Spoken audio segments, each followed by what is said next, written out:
our way and see how far we take them.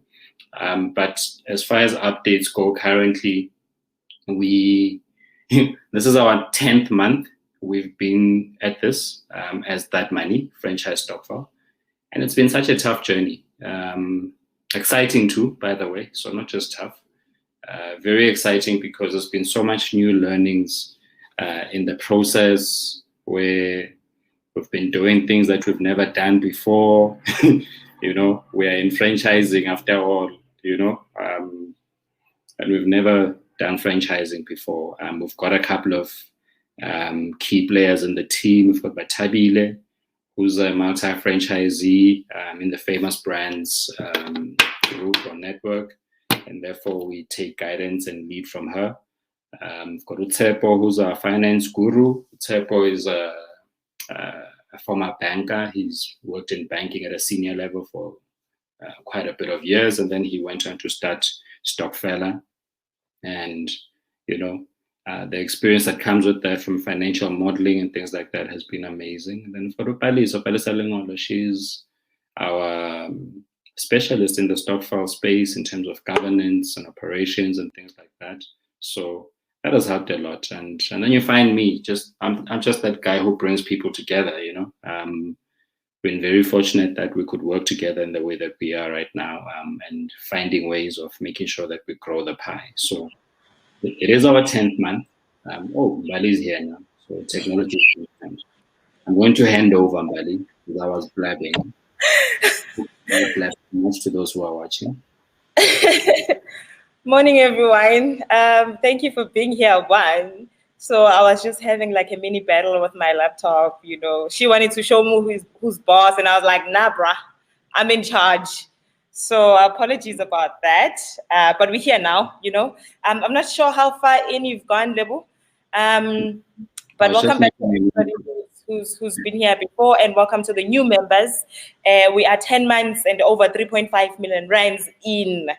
And basically what we're going to be doing right now is just catching up with one of the representatives from our management team, Barui, to let us know, what have we missed, It's been an eventful 10 months. There's one store standing, there's one on the way, and apparently there's another one too. And we want to know PCA and then where we're going to end up. So yeah, Lebo, you ready? Yeah, shoot. Ready.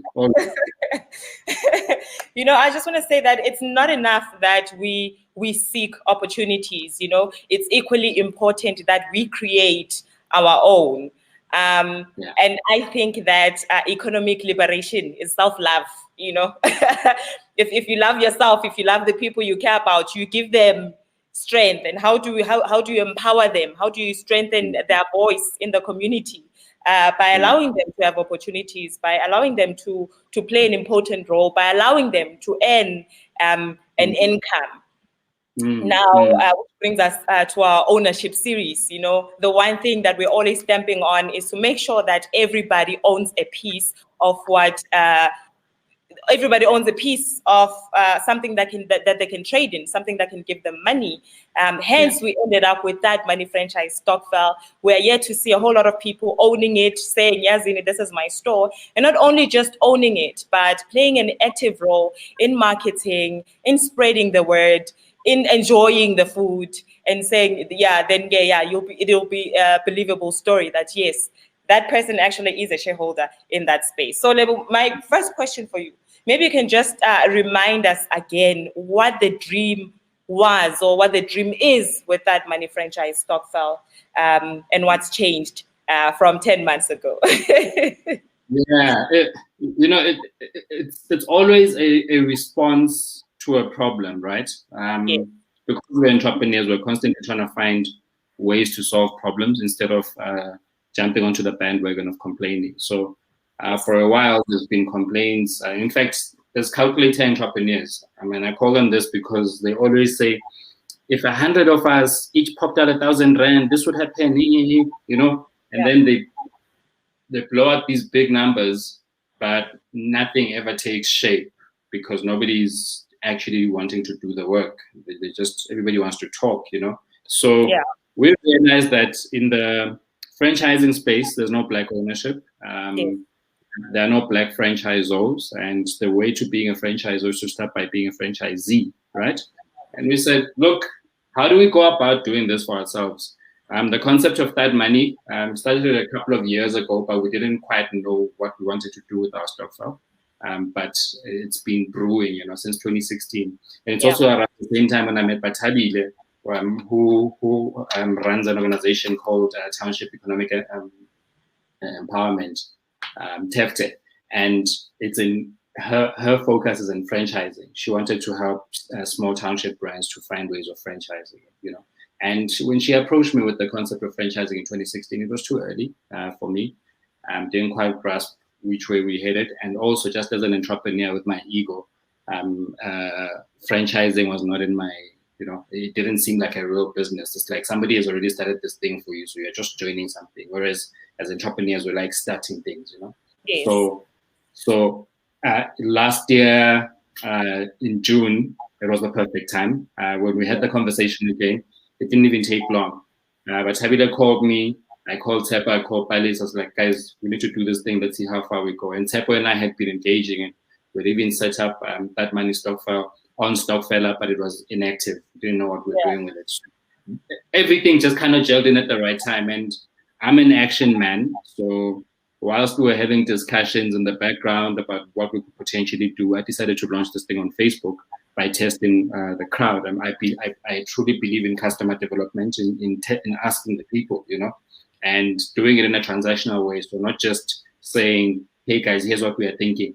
I said, guys, here's what we're gonna do. If you're interested, drop your email below. And people responded quite positively to the call.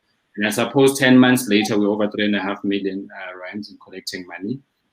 There's been some wins, there's been some losses, and there's a change of strategy that is taking shape. And it's influenced by outcomes. Any new business that you launch or any new idea that you launch, you have ideas about how it's going to be. It's called a set of assumptions that that we will make, educated assumptions. I teach about it, by the way, in my workshops. But post the assumptions, now we have data. Yes. We have this, data tells us that. So we must follow data if we want to win. So that's kind of where we're at for now. Yeah. Let me not take over your show, sorry. Okay. I was kind of hoping maybe you tell me, no, we are 10 steps into our third store, or we are 4 steps into our next venture. But I guess I'll take that for now.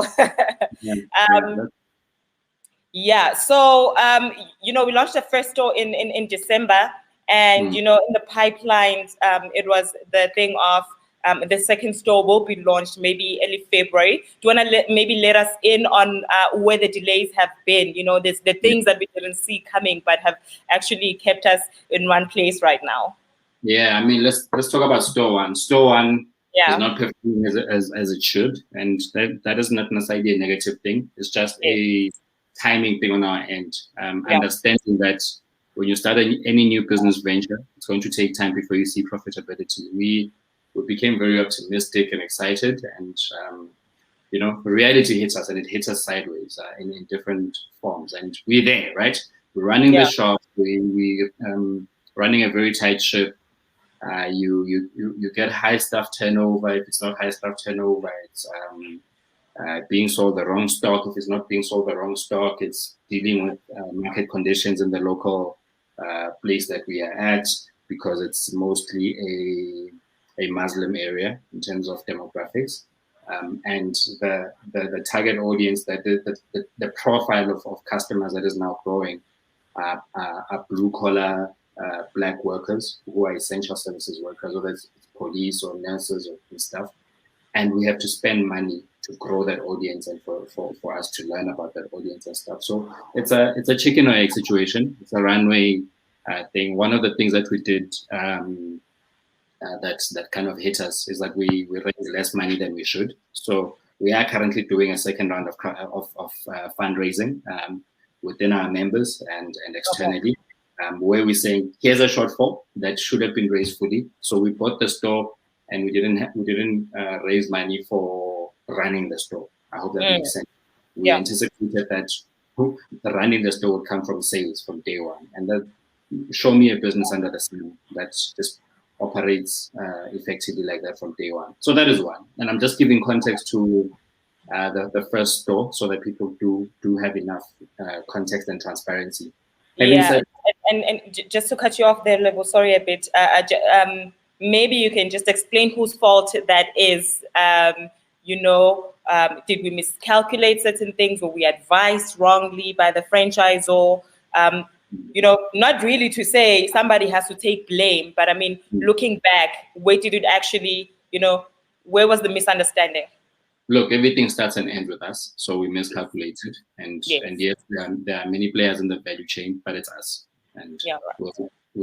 I want to end it there. That we raised less money than we should have, and now that we are self-correcting, we are raising more money so that we give the store a fighting chance and we can grow in the marketplace. And the future looks bright, but it's going to take time. It's not rosy every day. It's not nice every day, but we are working at it and working really hard at it. So that's one. So Yeah. having learned our lessons and what we got to learn from from the first store, Yes. we've quickly gone on a self-correcting journey for store 2. Store 2 was meant to have launched at the end of February, but it won't. It's going to launch on 1 June because there's multiple factors. One, we fought quite hard to get access to the store. Yes. I remember it's been quite a journey. Yeah, we're not the primary choice. We're not the preferred choice. We're because of the product. No, we're a group of 100 shareholders. There's Yes. too many of us. The franchising game, landlords want to deal with one person. So we introduce, it's a new thing in the marketplace, and therefore it will get resistance. So Yes. we've had to learn the hard way. I mean, we are charged triple the amount that other people get charged just for a deposit, whether it's for rent or for electricity, and also the setup costs have shot up because the initial costings that were there were from last year. So there's been a lot of market changes. I mean, COVID hit everybody, suppliers, the manufacturing industry, everybody has shot their prices up, and therefore we are also impacted. There's a negative knock-on effect to what is happening. What is positive about it is that it's better to learn these things now than later. Yeah. And especially because we're just getting into store 2. We formalized the second cooperative. The board is running. We're working pretty well together. So those learnings are showing us that, okay, this is how you quickly pivot. You don't wait until it's too late to make changes. And right now we're on a roadshow with Menko, as well as the board. So let me say is Exco for both cooperatives to fundraise for the shortfall so that we can run the business the right way. And it's going to happen. Yeah. It's not a hopeless situation. In fact, it's a very hopeful situation. Now it's just about engagement and perception management to make sure that we're not over-promising. We've learned. We've got some data backing us now. We've got a better understanding of what we need to do. So we are doing that. And then the next thing is that it impacts the third group. So the third group is asking because the third group was meant to have launched their store, I think, end of April. Yes. It's not going to happen anytime soon. In fact, the third lease that we signed, we've signed it for October of this year. It's going to launch. That store will launch in Soweto, and we will communicate accordingly because we need to restructure our crowdfunding for the third store. It's not going to come at the cost that has been put out into the public, which is the 15,500 rand. Yeah. We now know for sure that we should be raising nothing less than 2 million rand, as an example, right? So we are remodeling. We are going to get back into the marketplace with confidence. We're going to put out a new campaign in the marketplace and say, guys, here's what's happening. And we are still exploring other options. I mean, now that we have a store under our belt and we've got a second store that's about to launch, we are also exploring other avenues like banks and stuff. Like, people, can you look at us? We've got okay, all right, which brings me to my next question, right? Now both stores, are under the Jimmy's brand. So my next question would be, have we identified other brands that are very comfortable with the model that we are presenting so that we won't have the same troubles that we are currently having now should we decide to engage somebody new that is not a Jimmy's brand, that doesn't understand that we come with 100 people? Are there space identified where we could flourish in if we wanted to launch tomorrow? We're not in a rush. Yeah. We're not in a rush because the relationship we're building with Jimmy's is a very good one. We are learning things together. I mean, even Jimmy's has not dealt with cooperatives before. So it's been a very patient dating thing that we are doing between ourselves. And we're going to continue with that, having that relationship because it's a good one. The lessons that we have learned in the beginning are starting to shape up some of the strategies that we are implementing into the future. And are we looking at other brands? We will always have an eye out to look at other opportunities that are out there that could be beneficial, and then we'll present them accordingly to members. So we're not married to Jimmy's in that form that we can't engage other brands, but we are not in a rush for anything. We are working on not rectifying is the wrong word, on fine-tuning our model. Now that we have data, now that we understand how the market operates, now that we understand that how something like the pandemic affects all of us, now that we understand that consumer buying patterns have evolved, how do we make sure that we are well positioned for that space? Because the opportunities are endless. For those that were ready in the pandemic, they're making far more money than ever in the fast food industry. Yeah. So the opportunities are there. I mean, it's an 84 billion rand industry, and it's got no black ownership. And we are in for the long run, and we are going to make sure that by the time we are ready for third and fourth store, we are in a much better position. And as we are building now, that's currently what is happening. Yeah. No, well said. And I mean, is there one thing that we maybe underestimated? Like you said, a lot of teachings have come from the customers, learning what, the area is. Is there one thing that we initially underestimated but has shown that we really need to focus on it going forward? Business basics. Yeah. Everybody makes the errors. At some point, SAP bought OK Bazaars, like a furniture shop. SAP, a beer brewing company, had that in their asset base, And at the time, I'm pretty sure when Exco was discussing this and they were all excited at a strategy level, it was like, okay, this helps us to diversify our portfolio and whatever. Wrong move. They had to offload all of these things when they were not making money. They went back to beer, and as a result of that, they were able to grow globally. Even when they bought 50% of Southern Sun, because it's a hospitality group, it made sense because they're in the beer space, and now we can extend our thing into. It didn't work. They had to offload at some point. So we are learning. Focus. It's everything. And what are some of the basics in the retail business? Location is everything. Our initial proposition on the table was always that we're going to get into township malls or into township centers to set up our store, and the market kind of boxed us quite hard in the beginning because we had raised the money but we couldn't find the location, and then an opportunity came up in Glenwood and we took it because we're trying to balance things out, and we thought actually at the time as we're engaging with the franchisor that we can make this market work, and we still can, but it's going to take a whole lot longer. But we don't want that anymore. We don't want to find ourselves in a situation where we're not quite sure about the market dynamics. We know for sure now more than ever that townships is where we are going to grow our brand because that's where the consumers are, that's where the market is. And also because the majority of the people who are investing into THUdmoney are Black people who originally come from the townships. We want them to get the opportunity of ownership at a true level. And also for diversifying the opportunity of supply chain, we're starting to get little opportunities like where we source potatoes, we source from our own members. We want those members to be from the communities that we set up our stores in and see how far we take it. So if tomorrow we decide to set up our own brand new franchise brand and everything in the supply chain or value chain is owned by us, we wanna make sure that the suppliers are from those communities fully and they can participate in a meaningful way. So those are the lessons, and it's business basics. Location. We've always, this theoretically, but practically you start doing different things, which is what everybody does in business. They always want a tangent. So the lesson for us here was so big and so glaring that, oh snap, this is why we fought so hard for the second location at Middle Point in Soweto. Like, they tried everything to kind of say, guys, whoa, you know. And we're like, we need this location, and we're gonna do whatever it takes to get it. And it cost us. It cost us a lot of money. It cost us more than what we anticipated. But we know without a shadow of doubt that the type of money we're going to make for ourselves, for our shareholders, and for the community, and the value that we're going to add, because we're going to employ people from those communities.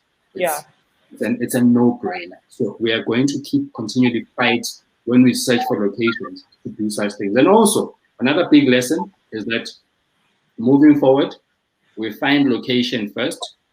Yes. We find a couple of locations first, then we model, then we know exactly how much is required, then we crowdfund. Because what we have done in the past is raise the money first, then go and try and find location. And then you've raised R1, but actually it costs R3 to run an operation. And it's because there's so many dynamics with each location that are different from one another that you do not know about. So these have been some really good school fees to pay. And I'm excited because I can see us. By the time we're running store number 3 and store number 4, our shareholders will be happy. And this is also the other important thing with this type of movement, that nobody's in this to get rich quick, right? So if you're an investor in store 1, you are forward thinking, you are thinking about investing in store 2 and store 3, you know, you are about owning a portfolio of stores. You're not about owning one store, because there's nothing guaranteed in life. Failures will come. Risks are there when you invest money into anything. The risks are there. And even the best companies in the world lose sometimes. So to mitigate that risk, it's about this group buying power that we are bringing up, you know, in saying, guys, here are the options that are available on the table. See how you play here, see how you play here. You're hearing me now telling you that we've got a 3rd lease that is actually signed. We signed it last year, by the way. That is signed for October. So this is the time to put money in. How much is it? We also don't know. So join the groups like you are seeing on the Stockfeller platform when you sign up and stuff. And then you must just expect that we are going to come to you and present you with figures that are different from what is currently being put in. So everybody has got to pull up their socks. We're going to raise more money than what we initially modeled. And the Jimmy's franchise brand is one of the cheaper brands, by the way. So any other brand that we decide to choose, in any case, is going to be a whole lot more. You know, we might be raising 4 million just to set up one store. We might be raising 5 million just to set up one store, depending on the brand that we decide to buy into. So there's a lot of things that we are evolving into, and it's because of learnings. And we are going to continue to be transparent about those lessons with the people who are interested in what we are doing. Yeah, totally. I wish you wouldn't jump into my other questions, but it's fine. I'll find a way around it. Okay. In terms of working with, members, in terms of working with co-op members, have we truly instilled, that group mentality, that wolf pack mentality, that we're in this together, like you said, we don't want people who are just going to put their money in there and then wait for their solutions to drop on their laps. The important thing is that they, the members, the co-op members, actively participate in pitching in solutions at the end of the day. Are we winning there? It's going to take a bit of time. I mean, for any co-op that was set up by the Afrikaans community, it took them over 100 years to set up institutions that they're still benefiting from today. When you look at the Absa Bank network, there was Volkswagen Bank before then. It was a whole lot of small banks. If you look at Sanlam and a whole lot of other Afrikaans owned companies, they started off as cooperatives. It took time. Yeah, it's going to take time. A culture shift will take time. In our network, for instance, less than 20% participation is currently what's happening, where people behave like investors. You put money into a jukebox and you expect magic. Whereas cooperative economics is about collective courage. And what collective courage is about standing up every day and raising your hand and saying, here's what I can do for us as a collective. I want to participate. Here's how I want to contribute. Here's how I want to build us. Why? Because the economics of the future and what we are building as a Black collective is not even for us. We might not even reap the benefits of this. It's going to be for our kids. Why? Because, there's something that you said some time ago about the fact that If our mothers understood in the 80s when they were doing stock files and buying uniform, and even in the 90s, and understood the power of cooperative economics and the collective bargaining power, they could have probably set up companies where they are supplying the uniform for all the schools right now. It's because uniforms are bought every year, whether you like it or not. But we are consuming, we don't own any part of that value chain because we didn't know. And then the current dispensation that we are in, it's a new evolution. Yes. Educated blacks who are continuing with indigenous knowledge, which is about pulling money, funds together. That's what stock files are about.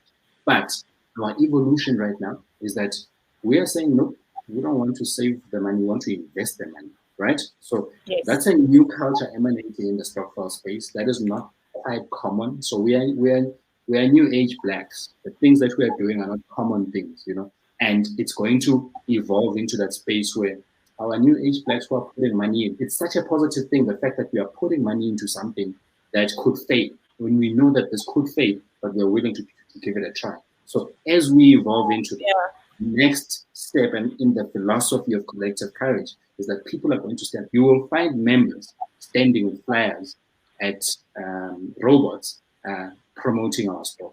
Why? Because they would have finally become full circle in understanding that they are owners of what they do. This is what think ownership is about. When we say think ownership, it's about making sure that you are participating in an active way in the little that you can contribute. A member who happens to be in Zimbabwe or in Dubai who cannot participate physically in contributing in whatever form will come in and say, I've got access to digital media, or wait, I've got access to this type of community. I want to make sure those people are visiting our store. But right now it's not happening at that level. Why? Because we still have the old culture of jukebox. You just throw money in and you're expecting magic because there's a company or there's a group of people who have put up their hands and said they will manage this asset. But cooperative economics and collective courage is about everybody getting up and doing something. Yeah, in its true form. Yeah, correct. And it's going to happen, but it's going to take time. We are patient with understanding. Yeah. I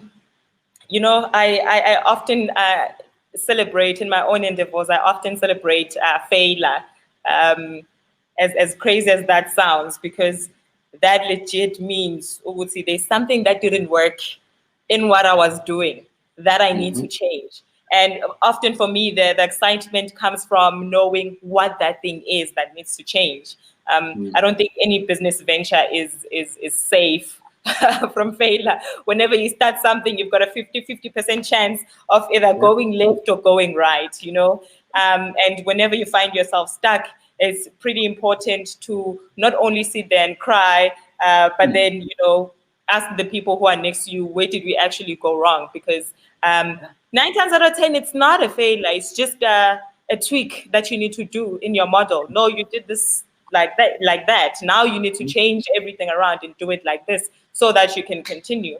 In fact, buddy, to give you an insight, when we started the People's Fund, we were just crowdfunding like any other crowdfunding platform, right? And the pivot came when the customers who were coming to us, they said, look, I don't have a product, but I have this promise of pay. I'm supposed to go and deliver the service to my client, but I don't have the money. And we kept on ignoring it for a while because of, market perceptions about dealing with government and purchase orders and stuff.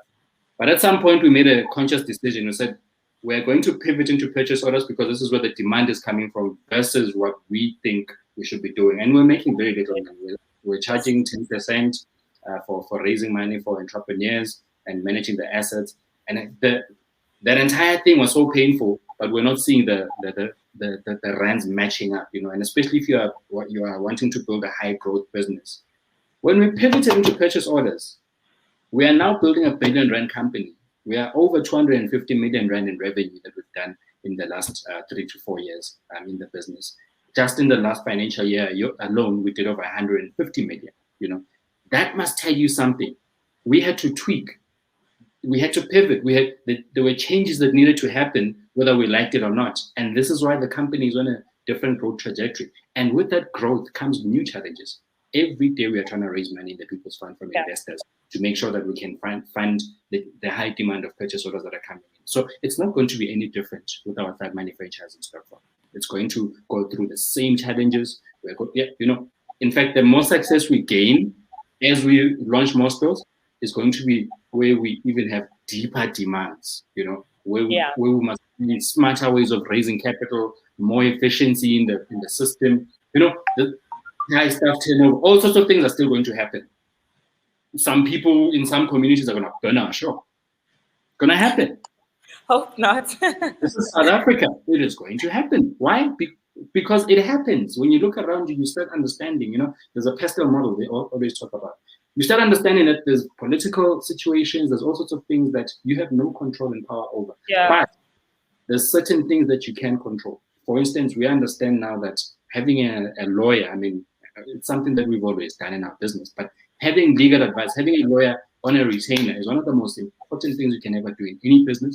Having an accountant on your books who's on a retainer, very critical, because these people actually help you to stay on the right side of the law. And also if the market is doing certain funny things to you, you're protected in some form or the other. Insurance. We've never understood how important insurance is until we ran an asset business, like the first month when we launched our store, we were broken into. They stole our gas cylinders at the back. We had never anticipated that. We spent money that we didn't have to make sure that we recoup this, but because we're taking insurance, we could then claim from insurance. So all of these things are learnings that you can only get when you're in the field, So the failures will come. I want to make that very clear. If you're going to put your money into this thing, there's a 50-50 chance that we might fail or we might win. We don't know. Nobody can predict the future.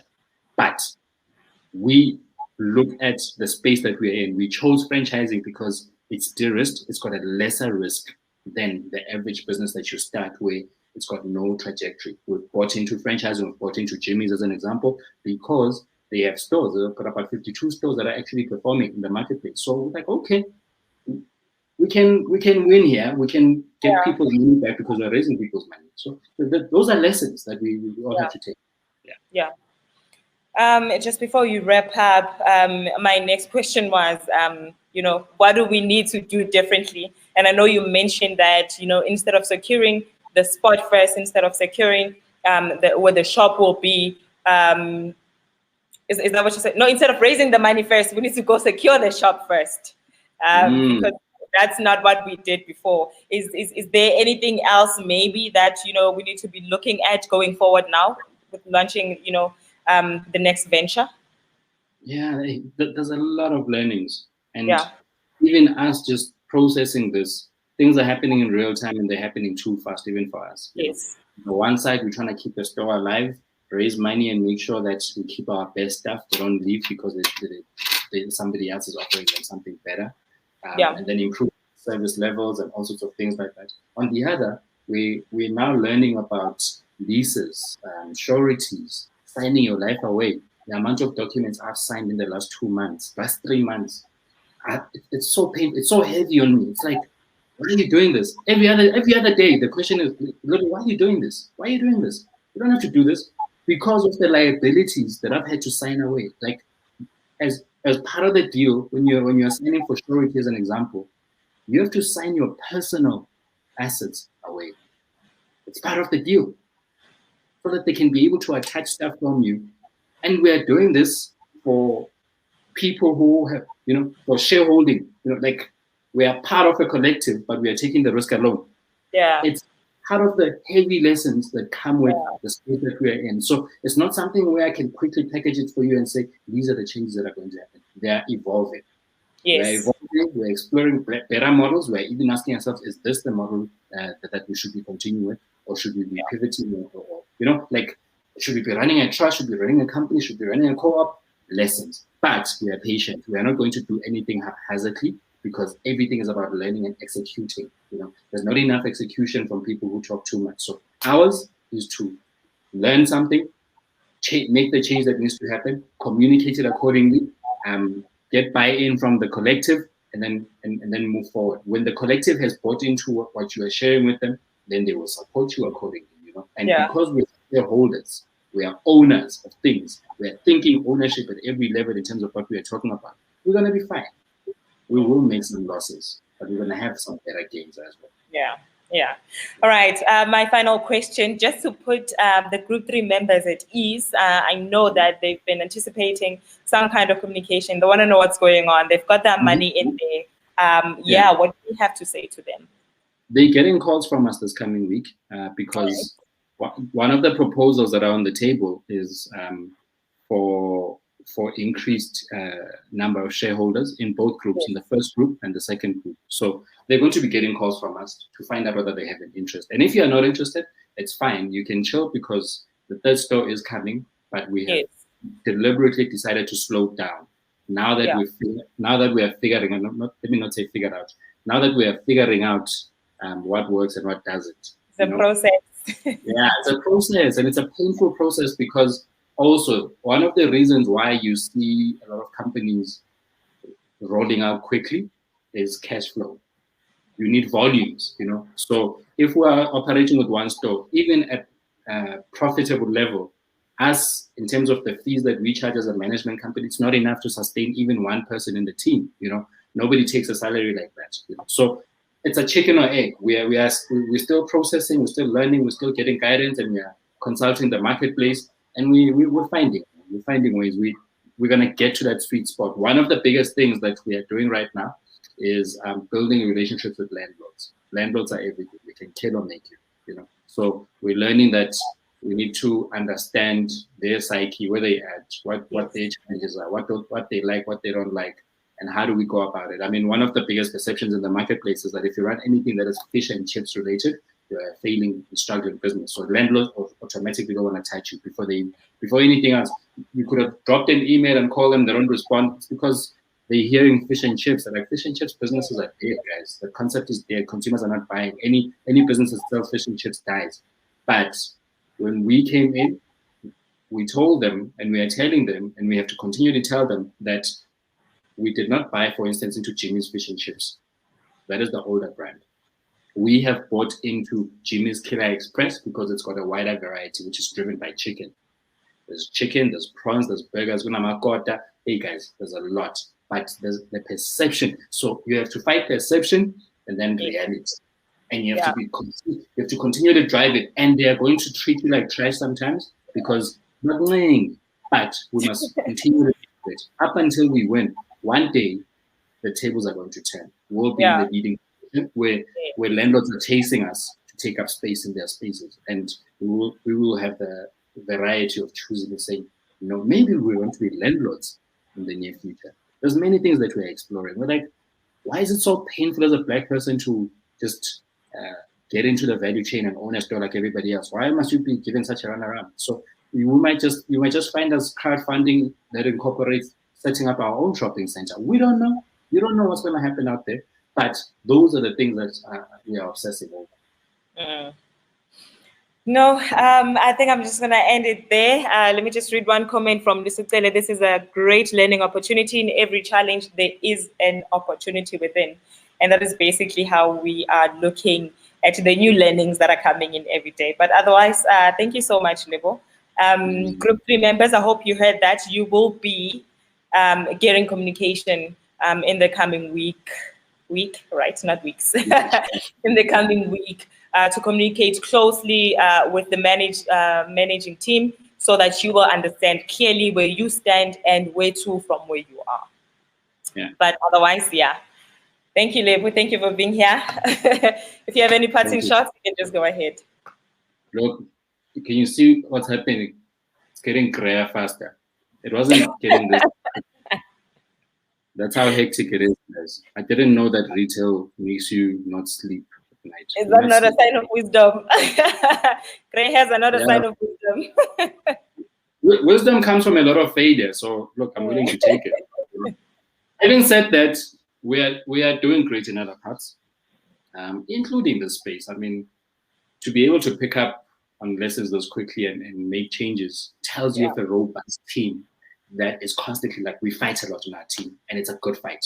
Our fights are about getting the best out of this, and that excites me. I don't like agreeable people all the time. I like it when, like, for instance, yesterday or day before yesterday, we're proposing to members that this is what we want to do and whatever, and members are pushing back, like, no, we don't want this, we don't want this.